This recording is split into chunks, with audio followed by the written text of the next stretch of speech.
कुछ चीज़ें कॉमन दोनों के लिए हैं, कुछ इंडिविजुअल लड़कों के लिए भी होंगे, फिर गर्ल्स के लिए भी, लेडीज़ के लिए भी होंगी।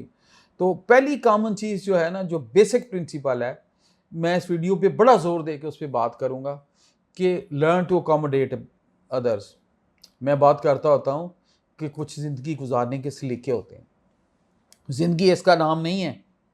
अगर हमने डिजिटली जीना है, हर चीज़ मैंने ही करनी है, हर चीज़ में मैं ही है, हर चीज़ में ईगो ही है, हर चीज़ में सेल्फिश एटीट्यूड है, हर चीज़ में सेल्फ सेंटर्ड अप्रोच है, तो फिर मुआशरे की क्या ज़रूरत है? आपका एक रोल है पूरे मुआशरे में। आपके लिए सपने देखते हैं माँ-बाप, चाहे वो लड़की है या लड़का है, मेहनत करके आपको यूनिवर्सिटियों में पढ़ाते हैं, कॉलेजों में पढ़ाते हैं, फीसें देते हैं, रगड़ा खाते हैं बेचारे दिन-रात। अपनी ख्वाहिशों की कुर्बानी देते हैं, अपने लाइफ क्वालिटी की कुर्बानी देते हैं, और वो इसलिए तो नहीं पढ़ाते ना कि बड़ा करके किसी बेटे या बेटी की शादी करें और वो 6 महीने भी ना चले, ऐसे तो नहीं होता।